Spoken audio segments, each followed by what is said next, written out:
everything looked and felt different when 16 walked in the game. Salter looks like he's scared to run.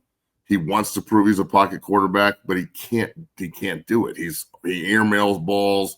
He doesn't run when he's supposed to. The offense seems like I'm hoping for them to score when he's in. Mm-hmm. Juju's a baby. I have no doubt that he's unbelievably talented. Everybody in Boulder wants to see him play. I think his time, after I've been beating the table for him to start based on what I saw on Saturday, probably his time's probably next year after, learning more. 100% agree. Coming in and being ready to play when he's asked to play this year. If somebody goes down, I don't know if Salter's the backup now and Juju's third. I don't know how they're going to handle that as in the room. And then, I think Staub needs to just run with this. He needs to walk in today at practice and just walk into the first group in the huddle if they haven't told him that he's starting. You just need to take the job. This is an opportunity to just go act like you're the guy and take it because everybody knows already, bro. Everybody knows in that locker room. No one's going to sit around and be like, oh, well, you have this many stars next to your name or you're a fifth-year senior, and that's why you get to start here. That's not the way this works, and that is not the way it's supposed to work. And I applaud Coach Prime for what he's done and how he's handling it, and I really hope that it keeps working out because we could have just found a diamond in the rough quarterback with 3 more years of eligibility. Let me show Coach Prime's comments on the rotation of quarterbacks for the game, and then I'll give my take, and we'll move forward on this. Take a listen. I decided that 2 days ago, and I prayed a lot about it, and I wanted it to tell its own story. Instead of me telling the story, I wanted it to tell its own story. So the plan was each quarterback was going to get 2 series apiece, and that's what they did, and somebody was going to come out of the pack. And then once Staub, I think Staub got 4 because he was consistent. Then I wanted to give the other guys another opportunity. So that's what we did. We went back to the start, and that's how it kind of played out. But I'm proud of all of them, I really am. Okay. So, Matt, I have a couple questions for you just based on my reaction and watching the game. You can't give 3 quarterbacks first-team reps in the middle of a in-season practice. I just think it's impossible. So I think this is a battle this week between Staub and Salter. I think Julian Lewis is the future, and we know that. But I think we saw with his play. I think he needs a little bit of time and development, and that's fine. That's fine, and we can discuss his future and whatever. Because the number one thing I hear from people when I say that is he going to transfer? Is he gone? Blah, blah, blah. We can discuss that, but I'm more focused on this week. I think it's Salter versus Staub here. How does Caden Salter respond this week? Because right now I think something's holding him back here because I think he is a much better player, and I don't even think he played horrible against Delaware. His numbers are fine, but I think something is holding that kid back. And I'm like, I'd like to see him battle because he knows he's not the best quarterback in the room, Bailey. I don't necessarily. And that got exposed on Saturday. Look, the kid. I don't agree to that because, Matt, I think if he's not going to run the ball, how many times in the game alone did you yell "run" when he was in? At least maybe 5. Not as many times as you did. Okay, well, I think that's his job is to run the football. So if the offenses look sluggish with Salter and they're missing opportunities and they can't push the ball downfield and you can load the box, I need to see against Houston if the same thing happens with Staub. And I guarantee you they'll have a quick pull here. If 16 can't play on Friday night and he's struggling, I guarantee you Salter's in the game. For sure. But I would almost guarantee that he's going to be the starter on Friday night based on what I just saw in the game. So that puts Salter as the second and Juju as the third. Look, Juju's making $1 million. He's obviously the number 1 quarterback in the country. He's a stud of a kid. I hate to say this, but if you're that upset in that camp and you want to transfer already, I doubt that's happening. I would almost 99.9% say that's not going to happen. I agree. Just knowing the family, knowing his dad, knowing the kid, I don't see that happening. I think they're pretty tough-minded and they'll be resilient and fight through this. I really doubt that Coach Prime made that big of a football character problem when he evaluated the kid. You feel me? Like, there's no way that kid feels like that. He'll compete. He's probably yearning to compete. He's just behind because he's 17 years old. He's supposed to be a senior in high school right now. They brought him in, and he early enrolled. So he's there trying to learn and trying to get better. So when he does really get his opportunity, he can take advantage of it, because the speed of the game, you could tell it got to him a little bit on Saturday. And I think he'll only get better as he figures out everything. You know what I'm saying? It takes a little bit of time. So experience matters. So maybe now Juju can watch the other two older guys compete and see what he doesn't want to do with whoever handles it wrong, and what he does want to do with whoever handles it right, just like Staub did watching Shador. So, I'm not going to sit here and be like the third string fucking scout team quarterback. No, he's a scholarship quarterback at the University of Colorado. If you're on scholarship, you're probably going to be leaned on to play at some point. That's the way this works. And he went in there and played super well.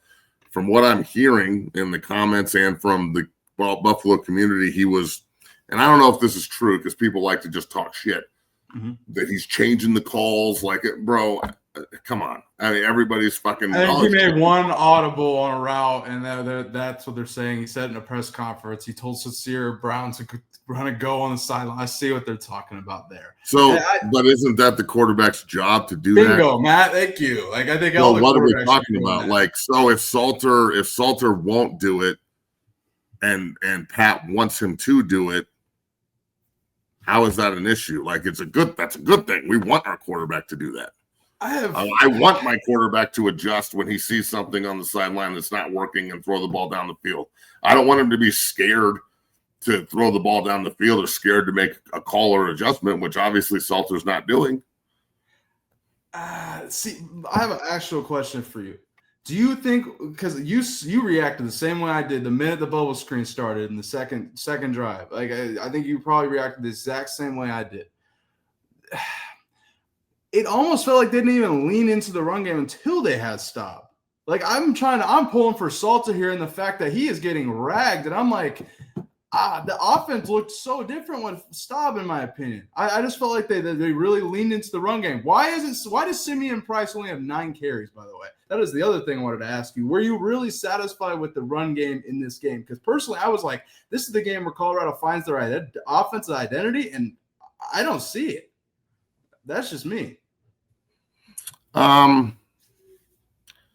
don't have a problem with 39 carries and 130 yards.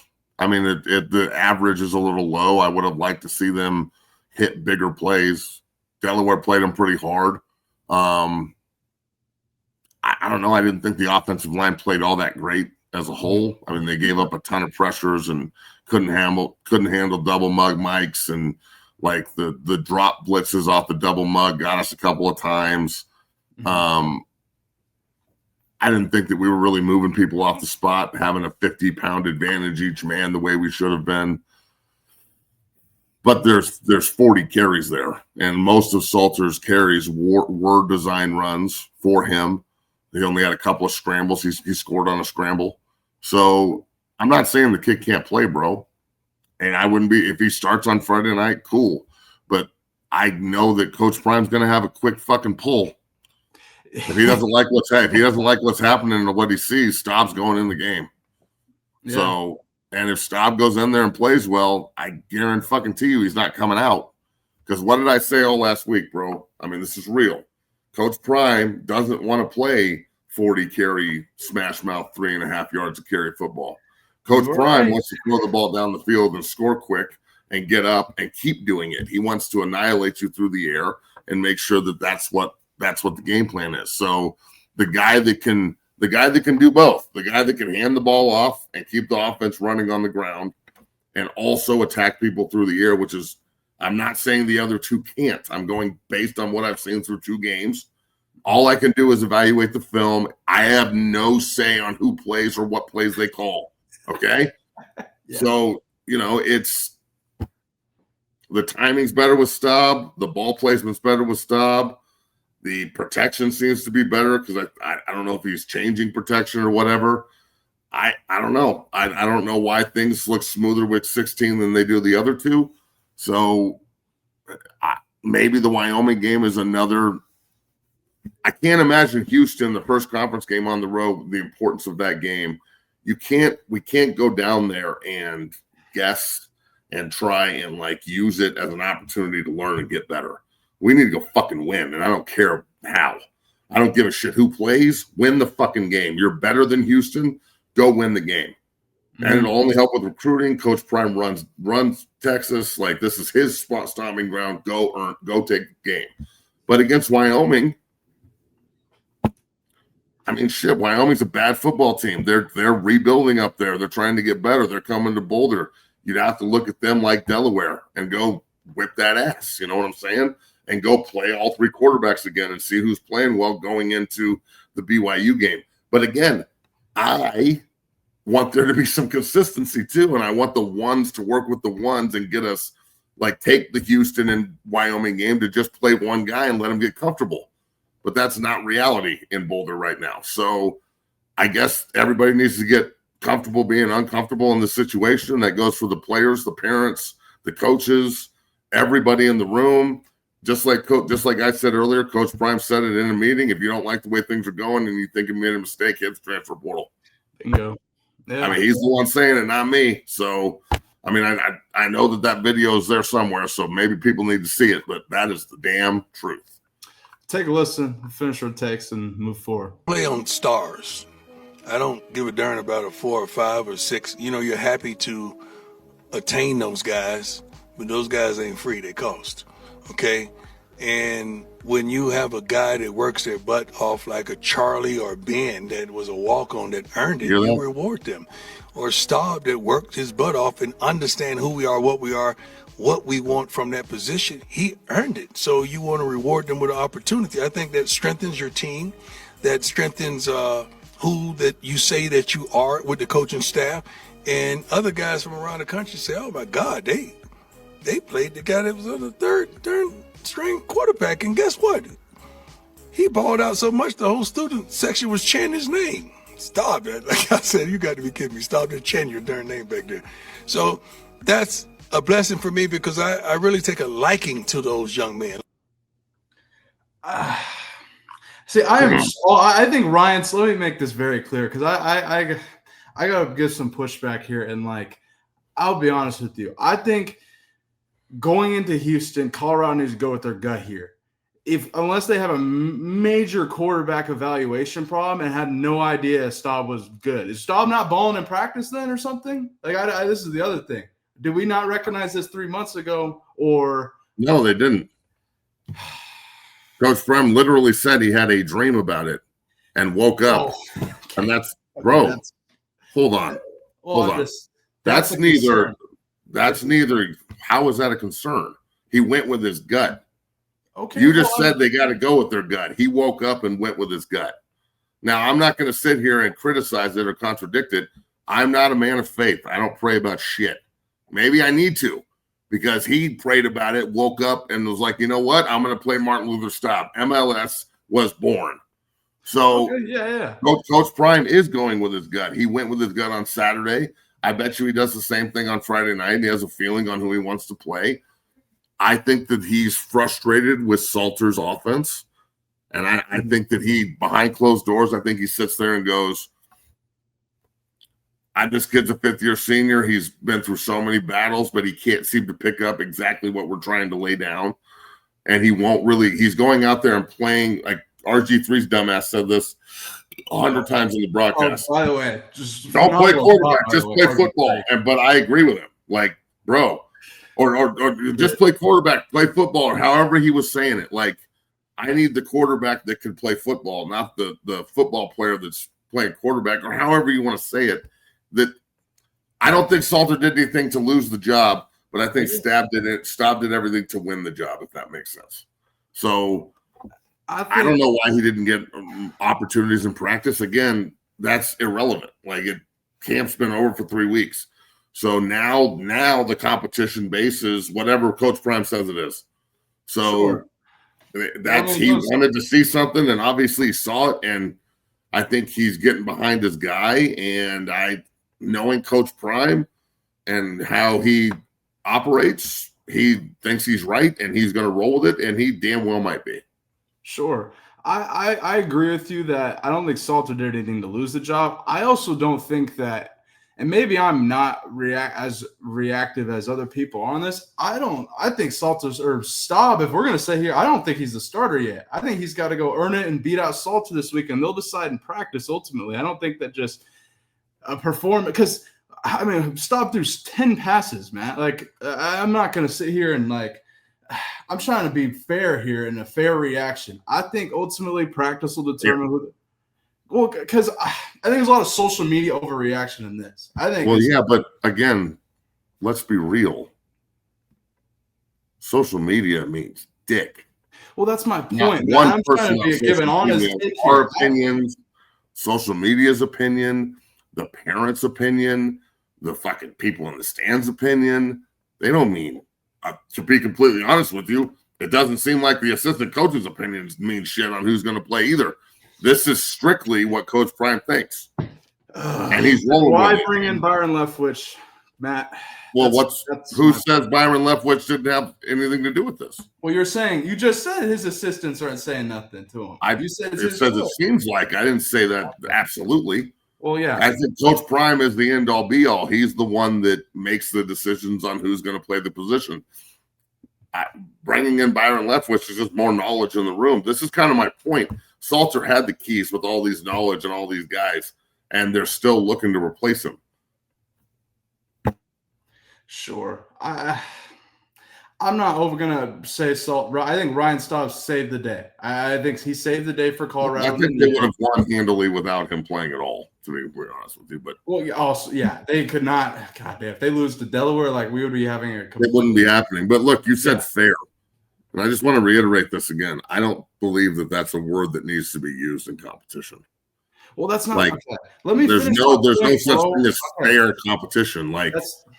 The coaches, there's plenty of times, and I'm sure you've experienced this, where you look and watch somebody play, and you're like, I think this other guy's better as a player, but the coach makes the decision. So I didn't use fair in that context. Sure, it's whatever Coach Prime wants. Opinion when I say it, and not an overreacting of saying I think Staub is a starter after one game. When I think if they then okay, so I'm going to say the same thing back. Why is Salter the starter after 1.5 games? Because this is your gut. You've practiced your whole offseason. You brought in Salter to be your starter, and you brought in William to be eventually the future. Staub has been there, but they never established Staub to be the starter. Now, if Staub goes out in practice and looks 10 times better than Salter and goes and takes care of business in practice, start him. That's all I'm with. I'm saying establish that shit in practice this week. I would not sit here on a Monday and say Staub starting after just a performance against Delaware when you got your first Big 12 matchup on Friday or Saturday. You know what I mean? Staub's going to start. That's what I'm saying. Staub's going to start on Friday night. Guaranteed. I think Salter's going to start on Friday night. I think you roll with your guy. I think Salter's going to stand there and wonder why he's not the starter while he watches 16 take the job. Man, I can't wait. Friday going to be a hell of a game, Matt. They're looking at their schedule here as we look ahead before we take a brief break and dive into college football and full news here. Go to Houston, then Wyoming, and then the real, I guess, thriller against BYU. Got to get revenge on them. But, I mean, we'll find out, Matt. Can't wait to see Colorado's quarterback situation looks on Friday. Before we move on. And let's be real. I don't give a shit who plays. Yeah. I don't give a fuck which one of the 3 quarterbacks plays anymore. Mm-hmm. I don't care. I didn't really care. First off, I just had an opinion on who I thought should play. Since Juju's going to be the future, we might as well give him all the reps. I just want to win. Mm-hmm. So I don't give a Tiffany fuck who plays. It means nothing to me. For real, bro. Like, let's be real. Okay, let's go back to my playing days, okay? Mm-hmm. In 2000, I got there at CU. Craig Oaks was a 5-star #1 quarterback in the country recruit who everybody fucking loved. Zach Colvin started. Pesavento got a start because Colvin's kind of sucked. And then Oaks took over the rest of freshman year, right? And we went 3-8, but he got better and yada, yada, yada. Moving into the next year, Oaks starts. He gets hurt. Pesavento goes in and never gives the jog back. Yeah. Ever. So even though Oaks is, and I think Oaks is one of the most talented players ever, Bobby's a better quarterback and a better leader and a better fit. Oh, yeah. And there was no social media back in the day because you couldn't grumble about this. You could talk about it at the tailgate, but you can't fucking grumble online, right? So then Pesavento takes that job and runs with it. The next year, we're in spring ball going into the 2003 season or 2002 season. Oaks is the starter. Coach Barnett interrupts his prayer. Oaks is sitting there doing the prayer, and it is somber and Oaks praying. And Coach Barnett's like, hey, can we turn up the intensity on this prayer a little bit? And because he said that, Oaks got so sensitive and so offended that he called a bunch of the guys in his class up to his house in Chautauqua Park and told us he was fucking transferring to Montana. And while all the other guys in the room were like, oh, we're going to miss you, I just walked the fuck out. And I've never said anything to him since. I'm not playing for a fucking guy who's just going to quit on us because your prayer got interrupted, you pussy. So then Robert Hodge goes in and takes the reins to that team. And if Oaks would have stayed and actually played that year, I bet you we win the Big 12 again. That's just my opinion because we played for it against Oklahoma, and we didn't have a quarterback. We just had a great offensive line and running game. We had really good receivers because next year, when Hodge leaves as a senior, Joel Klatt takes the job. From 3, keep in mind, Joel was on the team in 2002, but he was the 4th-string quarterback behind 3 scholarship players. He was the 3rd stringer in camp when we started, all right? And by the time we got to the first game against CSU, he took the job, went in, balled the fuck out, won National Player of the Week as a walk-on, threw for 400 yards and 3 touchdowns in the Lightning game against CSU in 2003. And then he took the rails in all of 2003 and ran until we played Florida State in 2003. And then he got hurt, and Eric Greenberg had to come in. And then Greenberg got a start for 2 weeks, and then Klatt came back, and he played the rest of the season. In 2004, my senior year, Klatt struggled the first three weeks of the season. We were playing Iowa State in our first or second conference game. They started James Cox, sat Klatt on the bench with a C on his chest. Mm-hmm. He had to watch it the whole first half as Cox sucked. And then all of a sudden, Klatt's back in, and he's reinvigorated and starts playing his ass off, and we win the North and go to the Big 12 title game. Mm-hmm. Now, that's like 7 different fucking quarterbacks on rotate. This is kind of my point, man. Everybody stop acting like this is the National Football League. Yeah. This is not, we're not fucking putting $300 million into a quarterback and he's the starter regardless. And we know he's the starter. We don't know out of these 3 guys who the best fit is. We don't. And to act like you can't be a good football team and have multiple quarterbacks play is naive. So they think that they have a pretty good team in Boulder right now. They have to find which guy is the best figurehead and fit at the top of the pyramid here to lead them. And the other 2 guys have to be good soldiers and go do their jobs. And at the end of the year, if you want to jump in the transfer portal, well, Salter can't because he's done, and that sucks. But again, this is a competition. This isn't like the 5th-year senior plays. This isn't fucking, one of the high schools down here in hobby fucking land where everybody, if you just stick around long enough, you're going to start. That's not the way Colorado fucking operates. Well, I haven't played a fucking wink in 3 years, but I'm a senior now, so I get to start. What the fuck are y'all talking about? I want the best player on the field. I don't give a shit who it is. I don't care about people's feelings and all that shit. I want to win games. All the other positions are open to this now. Isn't that a good thing, everyone in the comments and everyone that's got a problem with how we're talking about this and what we're talking about? Isn't it a good thing, though, if open competition's everywhere? So if you don't do your fucking job and you fuck up, you lose it? Isn't that what the NFL is? Isn't that what we're trying to fucking mimic in Boulder? So again, miss me with the fairness and blah, blah, blah, not just you, but everybody. Fuck fair, all that bullshit. Do your job. Execute when you get in the game, or they'll find somebody else to do it, and it's not personal. Yep. Stop taking every coaching point and every criticism personal. As a player, if you react, or parent, if you react to what I'm saying on this show, and you have the audacity to reach out to me and say, I can't believe you're talking like that, blah, blah, blah, blah, blah. How in the fuck are you going to operate? Awesome. How are you going to operate in the meeting room with Coach Prime breathing down your neck, or Byron Leftwich, or Patty Shum, or Marshall Falk, or Andre Gerard, or Hang, or Gunn, or any of the other Sapp, or Pecco, or any of the other professionals that are in the room that don't give a fuck? They just want to what? What do they want to do, Bailey? Win. They want to win games. Well, you and I are in the same boat there. Also, This opens up everybody in recruiting. Every kid in the country looks at this and goes, you mean to tell me the best player is going to play in Boulder, not the guy that's highly recruited, or not the fifth-year senior? They're just going to play the best guy. And you know what? The best guy this week might be Juju. Exactly. The best, like, the thing. if I don't know how they're going to evaluate reps and who's going to get in, but the best guy in practice might be Juju this week. If that's the case, he should play. If the best guy is Staub this week and that's who they want to roll with, let's go. The other two guys, stay ready, please, because if the minute you think I don't get to play anymore, then yeah, they're gonna see that soft ass Daria bullshit that you're pulling in the corner, and they're not gonna play you. Yeah, and I think, Matt, that final point is you and I are in the same spot there. Practice is going to be active this week in Boulder. That's all I'm going to say. I think all quarterbacks got to be on their P's and Q's, especially Cade Salter. I think it's really a Salter versus Staub battle. I think Juju's got to also be ready as well because he could be ready to be in any second. But I think ultimately, how does each quarterback respond to competition?